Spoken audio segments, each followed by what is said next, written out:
Good morning, everyone. It's Rita Smith, #1 Food Fairy, and today I'm going to use up some cheese and some frozen vegetables that I have in my freezer to make little individual spinach pies, tiny ones, appetizer size, that are great. You can make them, freeze them, and just pull them out as you need them, a dozen or 18 at a time, or you can bake them all and freeze them, which I sometimes do, 2 or 3 in a bag, and pack them for lunches. They make a great nutritious lunch.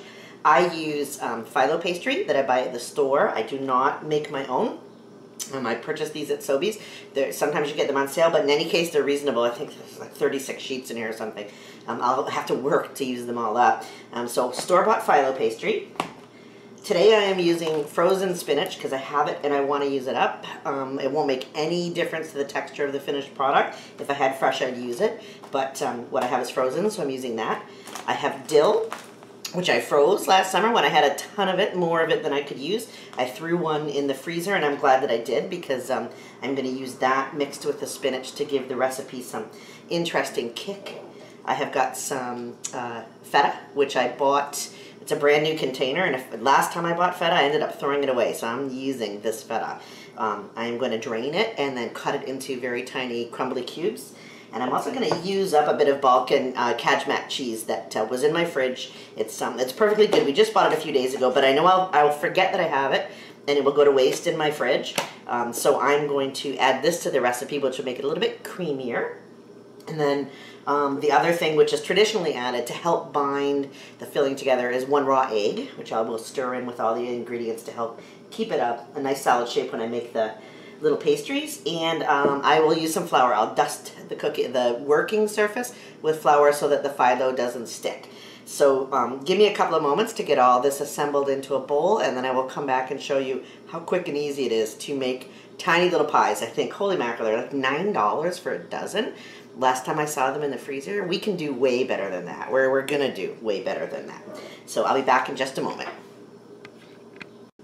Okay, I'm back. So I have finely diced my feta, about as small as I can chop feta. It really needs to not poke through the phyllo pastry, so I've made it pretty small. I've also I cut the stems off and chopped my frozen dill. So, and again, as I said, you can use a jar of dill weed, not dill seed, if you have it.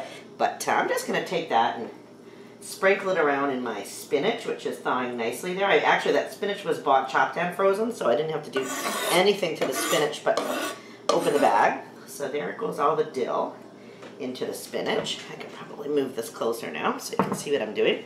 I am going to pick up all my feta, put that in with the spinach. It's actually a fair amount of feta. These are going to be cheesy spinach pies. And getting all the feta in, I am now going to open my Euro-Balkan Kajmak cheese, my daughter-in-law's favorite, and we will turn that in as well. This is not traditional in spinach pies. However, it's nice and creamy, so it'll make the filling nice and creamy. It's much like cream cheese. It's the thing that I would compare it to most closely would be cream cheese, although there's no sweetness to it. So it's got a bit of a tang, and it's very soft and malleable cheese. So I'm going to turn all that into the bowl as well.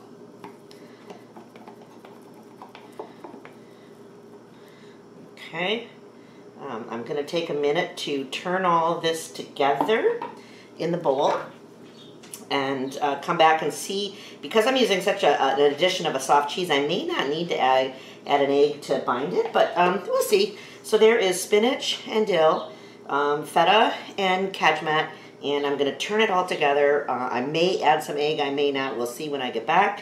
When I get it all mixed in, just turn gently. It doesn't need to be blended or anything like that. You actually want to see the texture of the cheese. I get it all turned, I'll come back.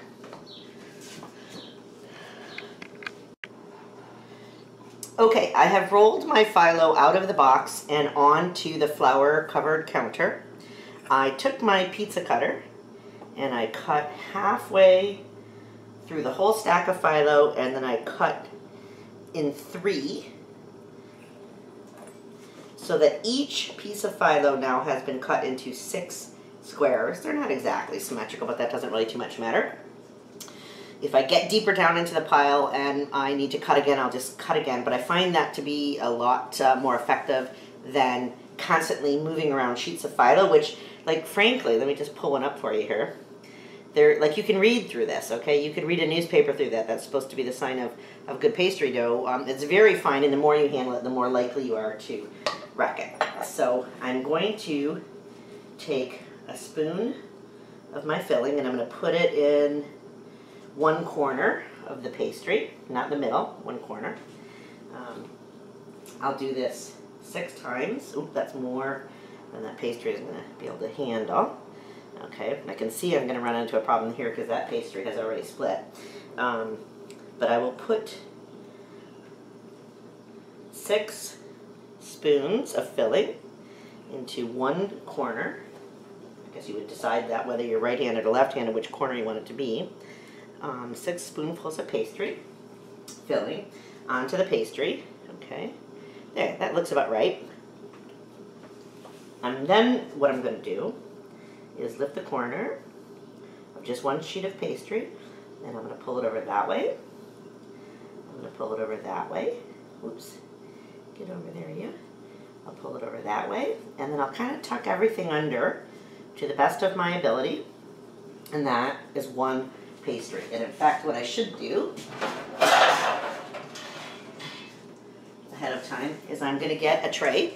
I'm going to freeze these covered but not wrapped individually. I'm going to freeze these pastries bare on a tray, and then I'm going to package them up. I'll show you later, and pack them away 12 or 24 at a time. So each one of these, as I make it, I'm going to stick it on a tray, and when the tray is full, it's going to go into the freezer till they're solid little units that I can actually then manage by freezing. Okay, so I'll just show you the technique a couple of times. I'm sure you don't need to see it 60 times, but I'll show you at least 6 times. So then I'm going to roll that over. There we go. Press it down a little bit because we want it to be flat. And there is an appetizer, a phyllo appetizer. We'll take this one.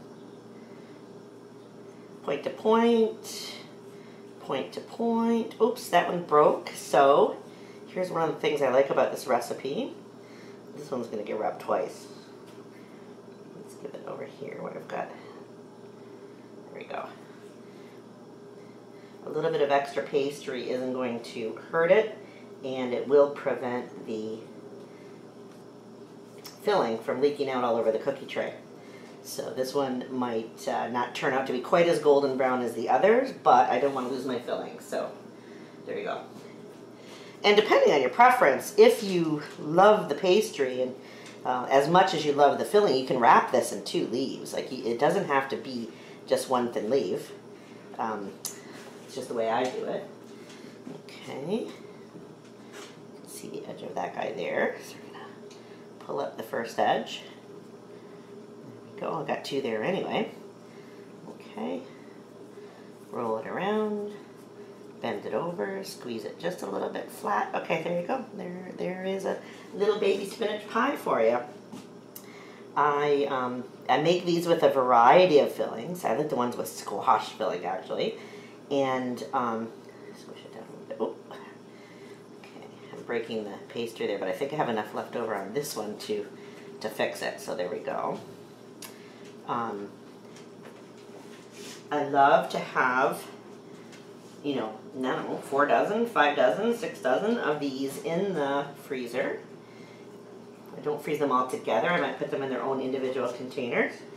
And then when company comes over, or if I'm invited somewhere in a quick hurry and I want to bring something, I have got homemade baby spinach pies in phyllo pastry ready to take out and either cook at my house and bring, or cook at their house and bring, or cook and serve at my house. And they look super impressive. They taste delicious. And then, of course, as I mentioned in the introduction, my secret use for these, because they're about 3 mouthfuls. They're about 3 bites to eat one of these. So I bake some.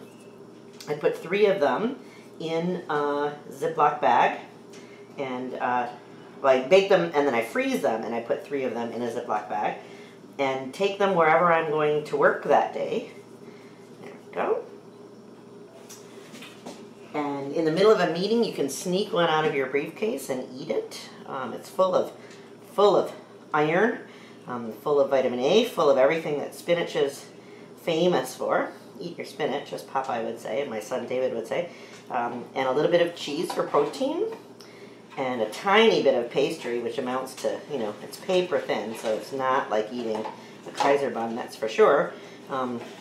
And they're clean, and when you're done, you just throw the Ziploc bag away, and there was your work time snack. So I am going to continue on rolling these. I'll let you know how many I get at the end of the day. I think maybe because the spinach was frozen, I'm needing to use 2 leaves of pastry because I keep breaking through the pastry. When the spinach is fresh, it's not quite so sharp. That doesn't happen. But again, it's not an exact science, and it doesn't really matter. There you go. That's fine. Like, that's perfect. It's gonna bake all nice and flaky and delicious. And be ready for whatever use you're gonna put them to. You only do this once, and you'll get dozens of these. Okay. There we go. And you can serve them, take them to parties, or take them, as I like to, as lunches. So I'll wrap up this portion of the video. I'm sure you don't need to see me do this dozens of times, but when I come back, I will have rolled them and wrapped them, and we'll be getting them ready for the freezer, and then we'll talk about the next step. Okay, we're back. I've got all the little spinach pastries rolled up. I got 50 from that amount of spinach, that amount of work. I've got 50 mini spinach pies, which I will use as appetizers and lunches. This tray, I'm going to cover it in plastic and put it in the freezer. When they are frozen solid, I will remove them about a dozen or 18 at a time and package them up in plastic containers or Ziploc bags, but they don't stay very flat. Plastic containers to use at a later date. These ones here, I'm going to put them in the oven right now and cook them. Before I do that, I'm going to brush them with oil, so I'll show you how I do that in a moment. But so I will take these. These are going in the freezer. I did want to let you know that I ended up using a double layer of phyllo for almost all of them, as the spinach was leaking through the one layer, so I actually moved over to wrapping everyone in 2. And so what I'm going to do now is brush just a light coating of olive oil on each of these that are going into the oven. It will help them brown and be crispy and have a nice golden look when they come out of the oven. Now you could, if you were so inclined, sprinkle a little bit of Parmesan cheese on top here to give it a more attractive look. I also wanted to say you can be super creative with the fillings that you put in these little phyllo pastry roll-ups, I'll call them, because I know kids love it. I do it sometimes with chopped fresh strawberries or strawberry jam and cream cheese. I have also done these with grated mozzarella, ground up mozzarella, and a little spoonful of spaghetti sauce to make tiny mini pizzas, which little kids love. Kids love phyllo. It's nice and bland and flaky and easy to eat, and it has all the attributes of like soft white bread but none of the crust. So by all means, think about different combinations you can put in here. Mini pizzas with mozzarella, Parmesan, and a tiny spoon of spaghetti sauce. Something sweet like fruit with cream cheese as a dessert type hand tray. There's really no limit to what you might combine and wrap up. Salmon and mayonnaise, or salmon and whatever sauce you like to crumble fish in. You can use that and wrap these up, so they're great. You can have a nice variety of them in the freezer in case you need them. So I'm going to toss these into the oven, clean off my island, and we'll come back in about, I'm going to guess like maybe 14 minutes and see how these have fared in the oven. Those are going in the freezer. Okay, so I have 48 little baby spinach pies here, which I have frozen. That makes them easier to handle for packing and moving around. I have decided I am going to freeze 24 of them, and I'm going to bake 24 of them right now. So the baked ones will be used this week for lunches and other snacks. And the freezer ones will get put away for the next time I either have guests or I'm attending an event somewhere where I want to bring something quick. All these have to do is go straight from frozen into the oven. From frozen into the oven for about 14 minutes at 425. So I've got 3, 6, 9, 12, 14, 16. Okay, I wonder if I'll be able to get another layer in that container. I might actually even need to. Maybe I'll just pack as many as I can in here, which will be maybe 18 or 20, and then bake the rest. That'll be fine. Okay. There we go. I might be able to squeeze one more guy in there. A little one. Maybe not. Yeah, for sure. Okay, there we go. So I've got about 20 in here. I'm going to bake about 20. And voila, done. That's for the freezer. I'll split these between 2 pans. Okay. I'll bake them from frozen. No need to thaw. They thaw pretty quickly once they hit the preheated 425 oven. So maybe I'll get like 9 per pan. Okay. They're actually really easy to handle when they're frozen. They're not wobbly or falling apart or anything like that. They're not, I didn't spray this pan with anything either. This is just a really old, well-seasoned cookie tray. And there's no need to put anything on it but the seasoning that's already on it, which I will never scrub off ever. Great. Okay, so these two are going to go into the oven at 425 for at least 14 minutes. I'll check at 14 minutes. We'll see how they look.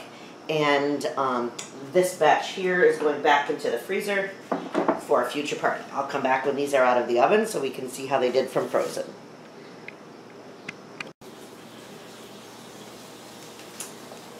Okay, these are out of the oven. They were actually in for 15 minutes in total. I did brush them lightly with olive oil before I put them in. I just remembered that at the last second to let them get nice and golden brown.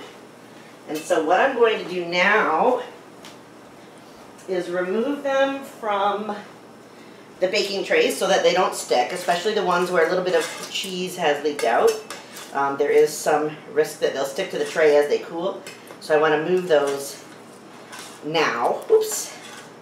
Over you go, buddy. They've turned out to be nice and crispy golden brown. Oops. Get you before you get stuck. What I'm going to do now is package these 3 per Ziploc bag. I find that's just about the right size of lunch. Also, if you eat 2, you can offer the 3rd one to a co-worker. They're usually pretty excited about that. The other 24 or 20 or so I put into the freezer. So I am just going to wrap up this process and wish you tons. Oh, see, there's one with just a little bit of phyllo because the spinach is trying to leak out of that one. Double phyllo was the way to go. So, Rita Smith signing off. Be confident in the kitchen. Enjoy cooking for your family. Try new things. I think I tried to total up last night what I spent on all 50 of these little spinach pies, and I could not possibly have spent as much as $10 for the spinach, the cheese, the phyllo, $10 maybe. And given that some of it I had bought for previous parties and it was leftovers anyway, we could call that 0. So, you know, $10 for 50 finished little spinach pies. You could hardly do better. They look beautiful, golden, ready to go for lunches. So have fun. Enjoy cooking for your family. Try new things. Take care. Rita Smith signing off.